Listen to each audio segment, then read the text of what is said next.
আমরা তো এখন এমন একটা সময়ে আছি যেখানে স্ক্রিন ছাড়া আমাদের এক মুহূর্তও চলে না, তাই না? কিন্তু কখনো কি ভেবে দেখেছি এই স্ক্রিনগুলো আমাদের চোখের ওপর কতটা চাপ ফেলছে? ভালো খবরটা হলো এর সমাধান কিন্তু আমাদের রান্নাঘরেই লুকিয়ে আছে। চলুন আজ জেনে নেওয়া যাক কোন কোন খাবার আমাদের দৃষ্টিশক্তিকে আরও ধারালো করে তুলতে পারে। একটু ভাবুন তো, সারাদিনে আমাদের চোখগুলো কতক্ষণ মোবাইল, ল্যাপটপ বা টিভির দিকে তাকিয়ে থাকে। এর ফলে চোখগুলো কেমন ক্লান্ত হয়ে পড়ে, মাঝে মাঝে দৃষ্টিও ঝাপসা হয়ে আসে। তাই প্রশ্নটা কিন্তু থেকেই যায়, আমরা কি আমাদের এই মূল্যবান চোখের সুরক্ষার জন্য যা যা করা দরকার তা করছি? চলুন দেখে নিই আজকে আমরা কি কি বিষয় নিয়ে কথা বলবো। প্রথমে আমরা জানব স্ক্রিনের আলো ঠিক কিভাবে আমাদের চোখের ক্ষতি করে। এরপর আমরা সরাসরি চলে যাব পুষ্টির দুনিয়ায়, খুঁজে বের করব চোখের জন্য সেরা খাবারগুলোকে। আপনাদের জন্য থাকছে একটা দারুণ সহজ ফুড ফর্মুলা, আর সবশেষে কিছু জরুরি টিপস। তো আসল সমস্যাটা কোথায় হচ্ছে? আসলে মোবাইল বা কম্পিউটারের স্ক্রিন থেকে যে নীল আলোটা বের হয় সেটা কিন্তু আমাদের চোখের রেটিনার জন্য খুব একটা ভালো নয়। একটানা অনেকক্ষণ তাকিয়ে থাকলে চোখে চাপ তো পড়েই, চোখ শুকিয়েও যায়। এটাই কিন্তু এই সময়ের সবচেয়ে বড় চ্যালেঞ্জগুলোর একটা। কিন্তু ভাববেন না যে এর জন্য খুব দামি কোনো কিছুর দরকার আছে।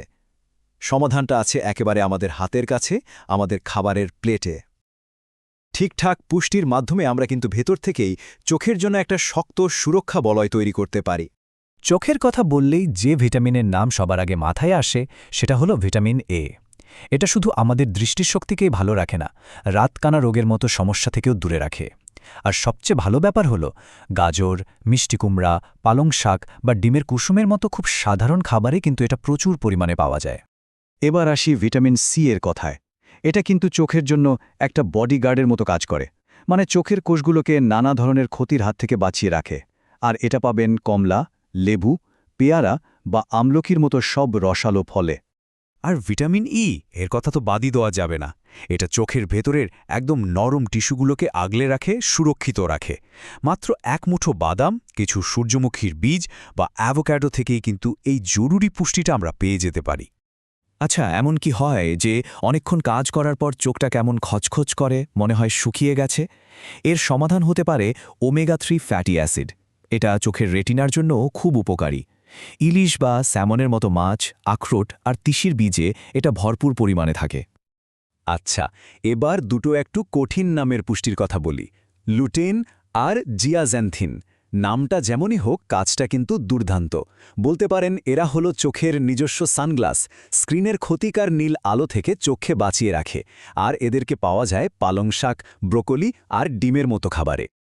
সবচেয়ে মজার ব্যাপার কি জানেন? এই পুষ্টিগুলো একা একা কাজ করে না, ওরা একটা টিমের মতো। যেমন ধরুন জিঙ্ক, এটা শরীরকে ভিটামিন এ ঠিকমতো ব্যবহার করতে সাহায্য করে। তার মানে শুধু ভিটামিন এ খেলেই হবে না, সাথে মাংস, ডাল বা বাদামের মতো জিঙ্ক সমৃদ্ধ খাবারও খেতে হবে। এতগুলো ভিটামিন আর খাবারের নাম শুনে কি মাথাটা একটু ঘুরে যাচ্ছে? কোনো চিন্তা নেই, আপনাদের জন্য এবার থাকছে একটা সুপার সিম্পল ফর্মুলা, যা মনে রাখা খুব সহজ আর চোখের জন্য দারুণ উপকারী। তাহলে কি সেই পাওয়ার ট্রিও? জিনিসটা কিন্তু একদম সহজ। আপনার প্লেটে শুধু রাখুন গাজর, সাথে যে কোনো সবুজ শাকসবজি আর এক টুকরো মাছ। ব্যাস, এই তিনটা জিনিস একসাথে, আর এটাই হয়ে গেল আপনার চোখের জন্য সেরা ডায়েট। এই সহজ কম্বিনেশনটা মনে রাখলেই কিন্তু চোখের স্বাস্থ্যের জন্য অনেক বড় একটা কাজ হয়ে যাবে। খাবার তো না হয় ঠিক হলো, কিন্তু এর সাথে যদি আরও কিছু ভালো অভ্যাস যোগ করা যায় তাহলে তো সোনায় সোহাগা।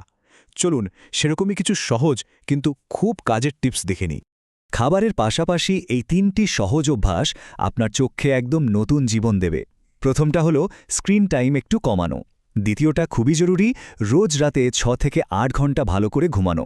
আর 3 নম্বরটা হলো চোখের একটা ছোট্ট ব্যায়াম। প্রতি 20 মিনিট স্ক্রিনে কাজ করার পর 20 সেকেন্ডের জন্য একটু দূরে কোনো কিছুর দিকে তাকান। ব্যাস, এইটুকুই।